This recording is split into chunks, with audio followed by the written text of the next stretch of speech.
the Peak District, and then a fine show of strength put him in yellow by the end. The Belgian professional joined Robert Miller for a showdown in the hills, and by the time they arrived in Sheffield, Dernies profited most from a confused finish. And he leaves Sheffield today in the leader's yellow jersey.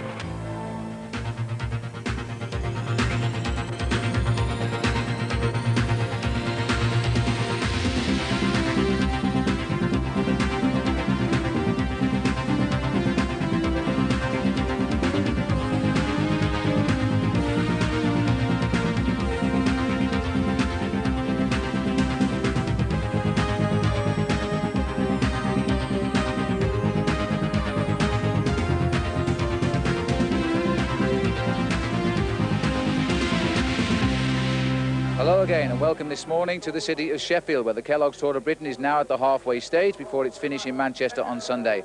And you know, it couldn't be more finely balanced. Robert Miller and Michel Dernies locked together on top of the overall classification, equal on time and separated only by the points of their daily stage finishes. But yesterday there was a confused finish, you know. 3 laps was the schedule, and at the end of 3 laps Robert Miller was in the lead. But the riders were also receiving a bell for 1 lap to go. And the next time around, it was Michel Dernies who crossed the line first, and he was declared the winner. Now, Roger Leger, the manager of Robert Miller, has this morning put in an official protest about it. Here's Paul Sherwin now talking to Robert Miller. How did you feel about the finish yesterday? Because when you got swamped in the final lap, it looked as if you were teeing yourself up to actually beat Michel Dernies in the sprint. I thought I was going to win the sprint, but then the other guys kind of led Dernies out because he got on the wheels as they came past, so that kind of made a mess of it.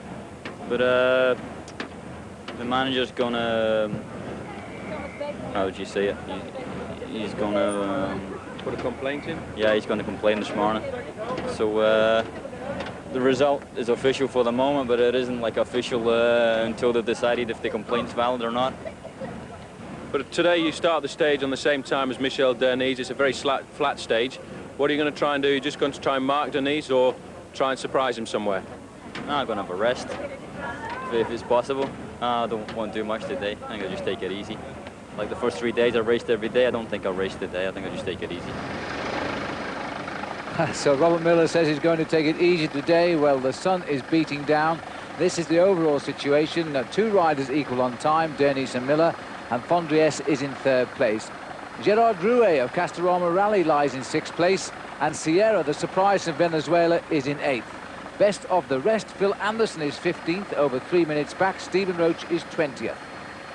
And this is the route they face today. It's a flattish ride, taking the riders due east towards Humberside, through Gainsborough, over a few ripple of hills on South Humberside before they go over the bridge and down to the finish. And 2 past winners here, Joey McLaughlin, winner of the first Kellogg's Tour of Britain, and the man who took the title off him a year later, Malcolm Elliott. And this is Gainsborough, 39 miles covered, and a very fast start again today, averaging 23.2 miles an hour. And look at the long, thin line down there, Paul, as we come up to the TV time sprint. Well, there, Dave Mann goes over the line first, increasing his lead all the time in this TV times competition, doing a fantastic ride, Dave Mann, at the moment, to carry on. And there we've got the 3rd rider, is not actually been noticed by the judges. His number was obscured, so they couldn't actually pick up who got the 3rd place. Well, that's by way of a bonus for Dave Mann, who increases his lead in the TV Times white jersey sprint. Look at this now. The hose pipes are out in force today. The riders once more sweltering. Temperatures approaching the mid-90s. And just look at this. In fact, the spray from the hose here is being blown across the riders by the helicopter's rotor blades, and the riders aren't complaining a bit.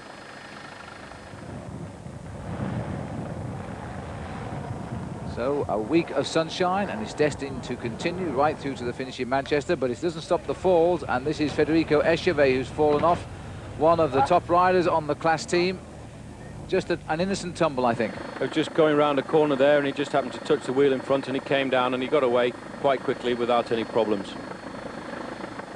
And not too far behind the pace, Michel Dernies, the yellow jersey, equal on time with Miller, cannot afford to concede at the moment a single second to Robert Miller, or he'll lose his lead. 61 miles covered now, and the average is going up, 23.5 miles an hour.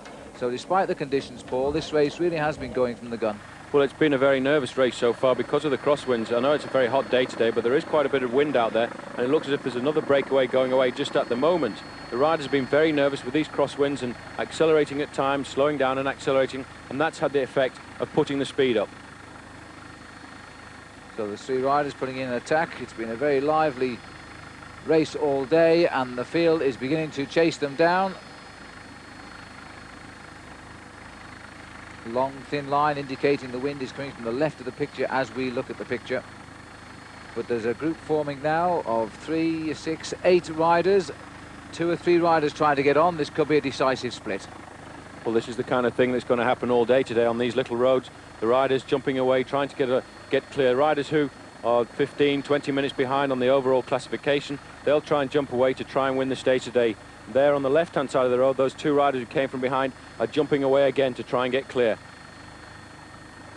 Well, this is how breaks develop. Once one rider attacks, they'll keep on attacking till somebody is allowed to escape. Somebody leaves the back door open.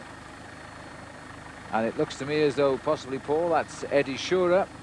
And there's one of the riders from the Great Britain composite team there. That's probably Adrian Timmis. Well, there's Shearer. There is Timmis. And it looks like the other rider is Marco Diem. And they have a slight gap. Now, can they get themselves together here? We're heading into Brig. And that's where we are now. Some small hills due before we go across the Humber Bridge. And 3 riders breaking clear. And a good cheer by the crowd there as we went through the TV time sprint. Eddie Shearer is the winner. He gets the 5 points. Timmis is second. And Marco Diem is third. Dave Mann won't be too worried about that result, Paul, because they're all on scoring this week as well as him. Well, there's a time check coming through at the moment. It's 20 seconds for this group of 3 riders on the main field. They're working quite well together, apart from Marco Diem, who is the teammate of the yellow jersey, Michel Derni's, and he won't be helping them at all. Here we have one of the riders from the Eurocar team. That's John Baldi, who we saw fall off earlier in the week in the Wincanton Classic. Well, he seems to have settled into this race, because when the field are compact as we're seeing them now, it means nobody is willing to take up the chase. So John Baldi may have read it just right. He's trying to get across now to the three leaders, but they're not very far ahead at all.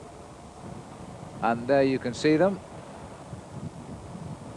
just tucked away ahead of the service cars, which indicates, Paul, that they must have around 30 seconds. They must have something like 30 seconds. That's why the neutral service car has moved in there. Looking back down the road, you can see the lone rider, John Baldi, and a little bit further the bunch, which is actually fragmenting a little bit. You can see the chase is actually now on, because the bunch is in a long line down the road with the wind coming from the right-hand side. You can see the riders in that diagonal line across the road. So the rider on the front right is taking the brunt of the wind, while the rest are trying to tuck in on his left side to keep out of the wind. And here is Baldi coming on now to the three leaders. So we've got 4 riders here. None of them will concern Michel Derni's or Robert Miller. And it could be they may have made the move here that could win the day. Here's a time check coming up, just 10 seconds, not very far. Well, there's the neutral service car has actually gone straight past. So just as Baldi was catching this group of 3 riders, he must be almost getting caught by the main field as well. Well, there you can see the 4 leaders right down beneath us, and the bunch is not very far behind them. They're unlucky, I think, Paul, because they've made their break on what is a long straight road, and the peloton are chasing them. Well, they've had them in the sights all the time, and the peloton, obviously they know people are going to try and break away today, and they obviously didn't want this breakaway to succeed. Well, of course, we're heading to Brig. We're on Humber side now, heading out towards the bridge. The riders know the finish is not that far away, and we can expect attacks to follow attacks, and this attack has certainly failed now. The riders know it. Timmis looks over his shoulder. They've seen the sight that every breakaway rider hates to see. That's the whole field lining up behind. And immediately Timmis is caught. Look at this, there's an attack going. This looks like Jesper Skibby, who's taken off.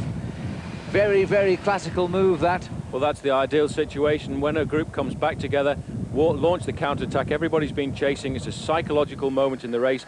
Everybody's just had a hard chase. They don't want to chase again. And Jesper Skibby's the man that's going clear. And there's a man there with a white jersey who's joined him.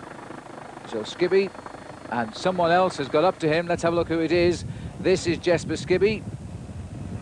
And if we can take a look, yes we can. And it's Soren Lilholt who's joined him. So Soren Lilholt, the former junior world champion, joined Jesper Skibby on the road to Humberside. Join us after the break.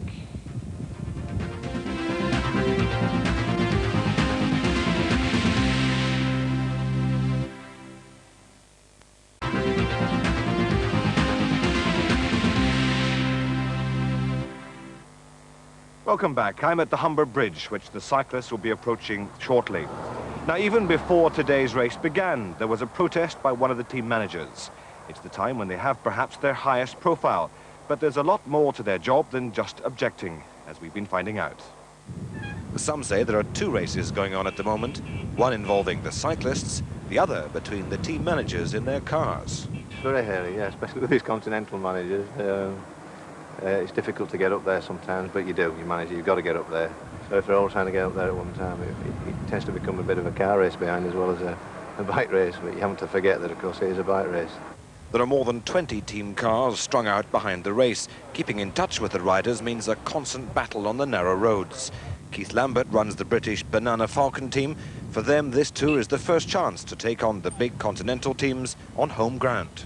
He has a budget of just £150,000 a year, less than the individual salaries of many of the foreign riders.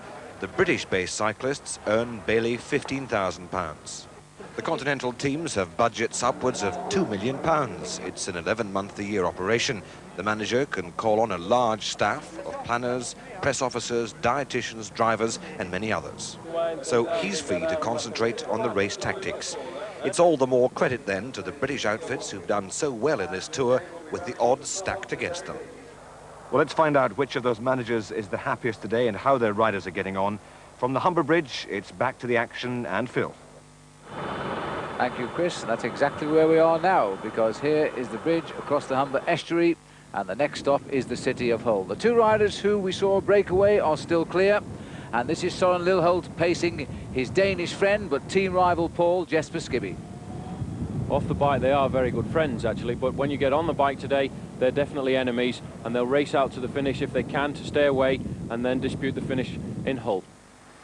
Well, as the main field enters the bridge, these are the two leaders now going right onto the slopes of the Humber Bridge. Believe me, it's quite a climb up here. And we've got the team car of Søren Lilholt, so Patrick Volk is up alongside him, having a word with him, telling him the tactics. And with just over 5 miles to go down to the city centre, they have a reasonable chance of success, Paul. Well, they have a very reasonable chance of success. The fact that off the bike they are friends, they will work together, and they won't try and finesse towards the finish. We've got the chasing field there trying to pull them back with the Humber Bridge in the distance, and here's Lilholt at the front powering away. Nice steady style. They obviously don't want to give too much away to one another because they know each other so well. And in fact, you see there that Lilholt is calling for his service car yet again. Here's the time check, 2 minutes 30 seconds. That's a very, very good gap indeed, because once over the bridge, they'll swing sharp left and they'll go down the Clive Sullivan Way, and then they'll be in the city centre. They really will race down that Clive Sullivan Way, and we can see a reaction coming straight away actually from the bunch. They'll speed up as we come towards the city centre, and that looks like Rob Holden from the Banana Falcon team.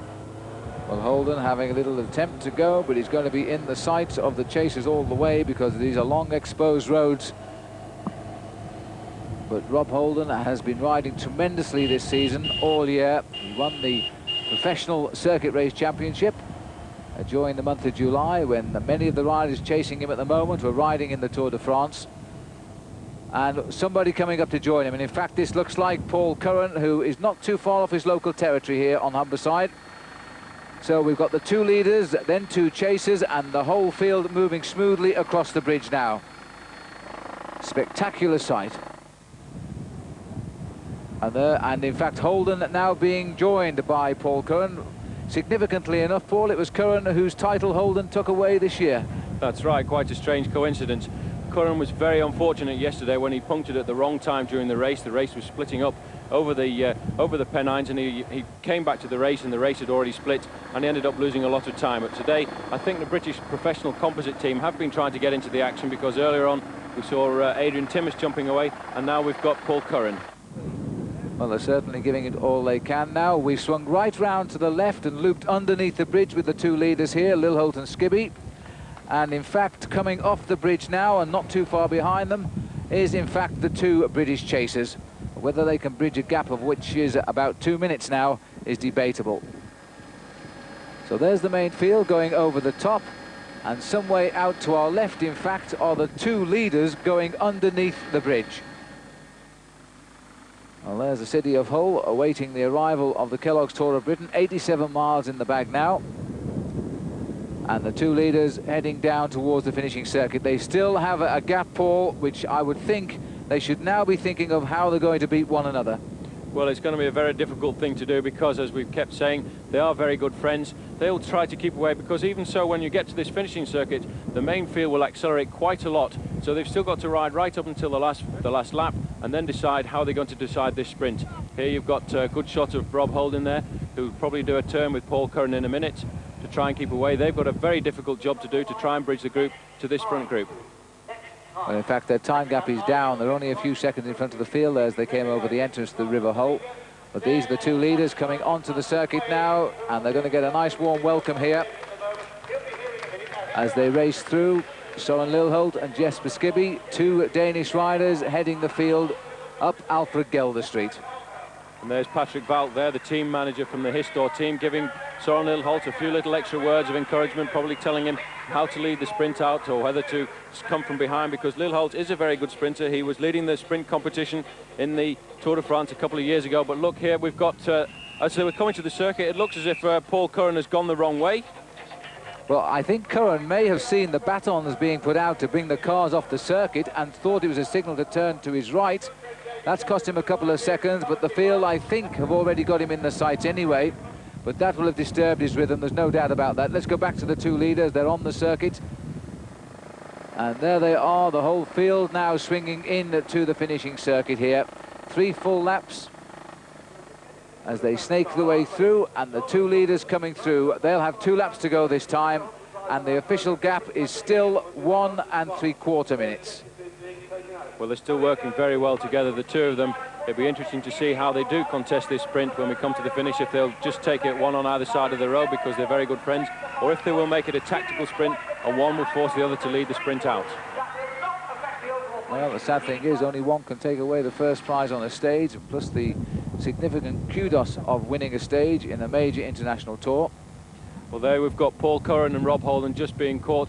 I think they must have lost their rhythm quite a lot there when they went the wrong way, and they're back in the main field now. And that's Kim Anderson who's leading the charge there, the teammate of Robert Miller, the strong man. He's been on the attack all day today, in fact, but has been brought back every time. There's the mass field now, and they are contesting 3rd place on the course with the two leaders, I think, now completely untouchable. The yellow jersey of Dernice has moved up into 2nd place. I shouldn't imagine that Robert Miller is too far away from him either. Well, Robert Miller will be keeping his eyes on Dernice all the time. There's Dave Mann just accelerating away because we're coming up to the TV time sprint. Dave Mann taking that TV time sprint very easily in 3rd place because we've got 2 leaders away, but he'll get another point for that competition. Well, Dave Mann, with 2 days to go, is sewing up nicely the TV time sprint competition, so it looks like we're going to have at least one British rider on the rostrum. Søren Lilholt still keeping that poker face, trying to give nothing away to his friendly rival, Jesper Skibby. They're not even looking at each other now as they do their turn at the front. There's no doubt now they're going to survive to take each other on in the sprint. And Lilholt, of course, the former world junior cycling champion. And since those early times, he's grown his ponytail to match that of Robert Miller. Robert Miller, of course, the first cyclist to introduce the ponytail into world-class cycling. 1 lap to go, and no mistakes this time, Paul. We're out on the final lap, which is the 3rd circuit of the city. It's going to be very interesting on this final lap to see how they handle it, because it's very difficult.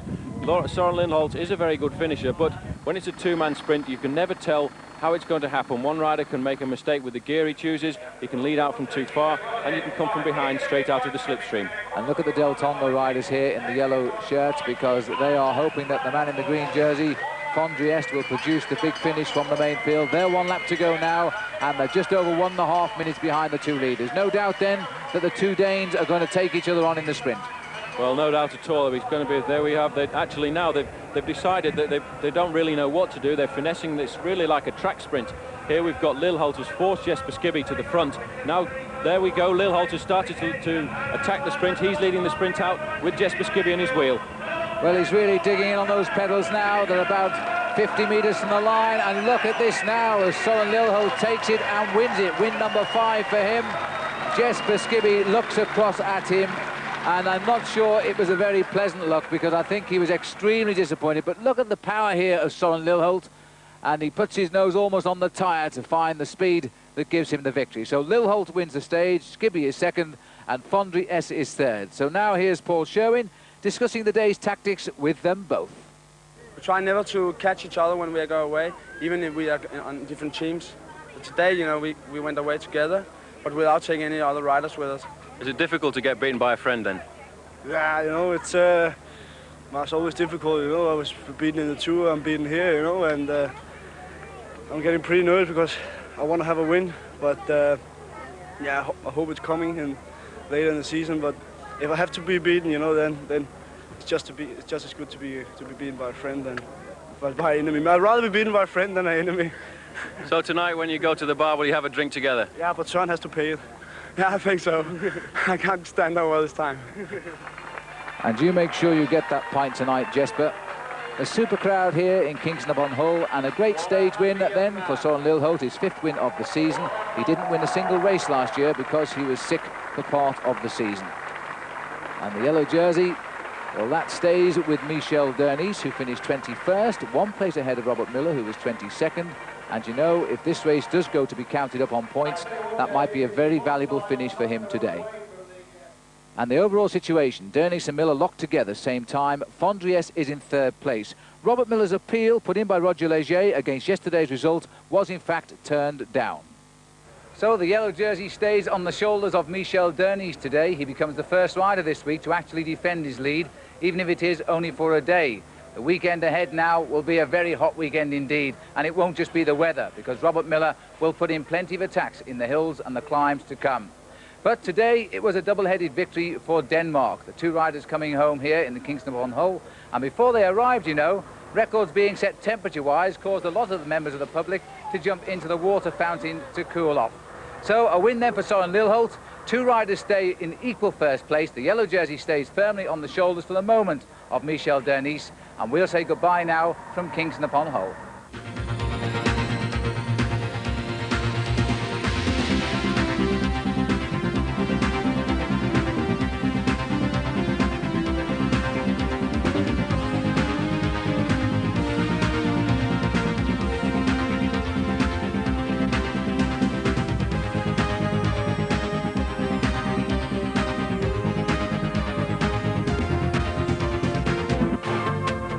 Yesterday